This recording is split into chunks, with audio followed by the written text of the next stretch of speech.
Aqui o Júlio, boa tarde em primeiro lugar a todos, já falou um pouco sobre a coragem do Sr. Fernando Oliveira em ter avançado para a direção do Vitória em 2009.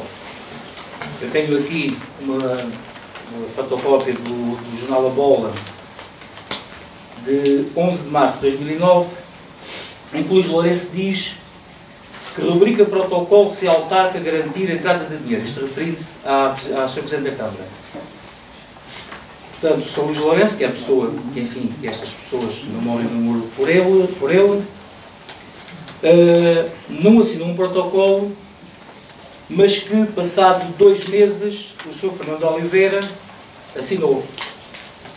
Portanto, juntamente com o Sr. Chumbita Nunes, o Sr. Fernando Fantasia, o Sr. Carlos Costa da Bolipar, o Sr. Carlos Costa de Setúbal e o Sr. Virgílio da Costa Silva. O que é que este protocolo previa? É o tal famoso protocolo de Carlos Costa, previa no topo norte do Bonfim prédios. Portanto, este era o projeto, era a continuidade do projeto século XXI de Jorge Góis. Mas tudo isto, enfim, podia ser uma forma do Sr. Fernando Oliveira arranjar um financiamento e teria alguma graça se hoje tivesse pago, mas não. Chegamos à conclusão que, lá vê o tal PER, e estou aqui a falar, portanto, do documento judicial do 4º Tribunal de Lisboa, em que diz que está lá esse 1,5 milhão por pagar, estão lá mais 400 e tal mil euros, e vai-se começar a pagar em 2016. Portanto, isto foi a coragem do Sr. Fernando Oliveira em ter avançado. O Sr. Fernando Oliveira tem tido uma gestão de mentira. Não há outra palavra, pode-me pôr processo judicial, como já ameaçou fazer aqui ao Júlio. Voltamos ao PER, o tal Salvador da Pátria, onde ele diz, tentando melhorar a pesada herança de anteriores administrações, principalmente ao nível de endividamento bancário e de responsabilidades junto da Segurança Social e Autoridade Tributária, e por que era longo, pois, voltando a pegar aqui o tal documento do Tribunal, chega-se à conclusão que entre julho de 2010 e junho de 2013, as contribuições para a Segurança Social pagas foram 0. Portanto, triplicou a dívida que nós tínhamos na Segurança Social, triplicou a dívida que nós tínhamos nas finanças, mas ele diz, portanto, deve ter sido um erro, em vez de ter dito herança recebida, devia-se querer referir a herança que vou deixar. Mas tem que se registrar como sendo uma gestão de mentira.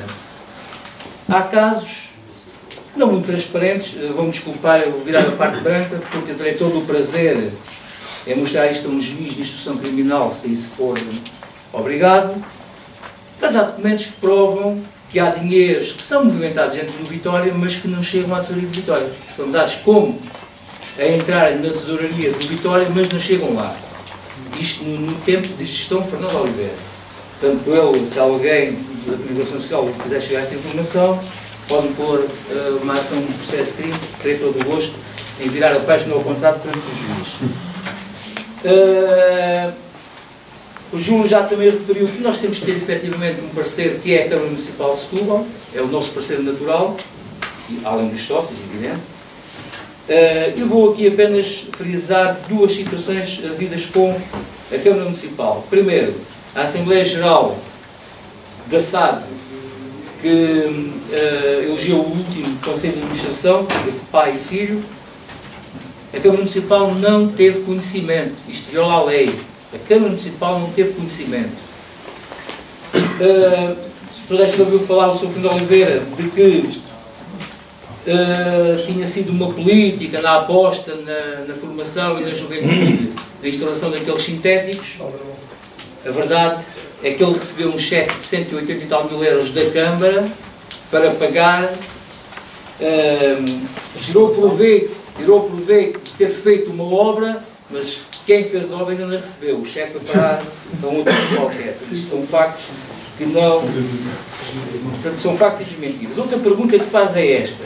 Como é que alguém que está numa SAD, como é a do Vitória, ou numa empresa qualquer, que não é dele, faz negócios com a própria sociedade? Portanto, as firmas, em nome individual ou pessoal, fazem negócios.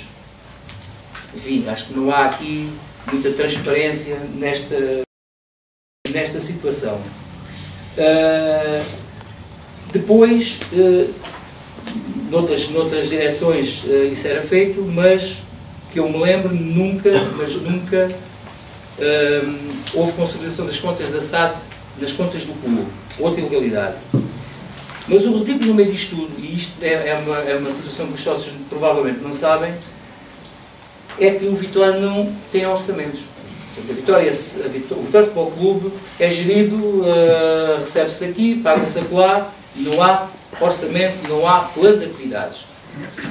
Nós pedimos a intervenção do Presidente do Conselho Fiscal e aqui lamenta-se que o Presidente do Conselho Vitoriano tenha apenas agendado a discussão do nosso pedido da Assembleia Geral e tenha esquecido que neste momento há 2 pedidos da Assembleia Geral. Uma para a destituição da direção e outro do Presidente do Conselho Fiscal a exigir a discussão e a aprovação do orçamento para 2014. Portanto, chegámos ao ponto em que o Presidente do Conselho Fiscal também está a exigir uma Assembleia Geral. Outra situação de respeito pelo normal funcionamento de uma coletividade como é o Vitória, de utilidade pública, neste verão, o Sr. Presidente da Assembleia Geral, eu afirmo isto, tem a documentação, nós temos a documentação, solicitou uma Assembleia Geral para dar continuidade àquela que foi interrompida. Na primeira convocatória, o Sr. Fernando Oliveira, por simplesmente, não marcou, não ligou e publicou em condições de dizer que houve um segundo pedido que efetivamente depois foi efetivado nessa Assembleia, mas que parou no ar um pedido de demissão do Sr. Presidente da Assembleia Geral. Portanto, são com tantos e tantos factos, podíamos falar aqui muito mais, dizer-se, como está no comunicado do clube, não está numa notícia do Record, da Bola, do Correio da Manhã, está no site oficial do Vitória Futebol Clube, um comunicado da direção a dizer que se recebeu a SAD com 29 milhões de passivo, é mentira. Não sabemos o que a gente quiser, é mentira. Eram 16 milhões 750, números redondos, de passivo. Os prejuízos acumulados em 3 anos de exploração da SAD aumentou mais de 7 milhões. O Vitória engana a Liga. O Vitória, quando manda os pressupostos financeiros, tem que fazer um orçamento. E como não pode ter uma receita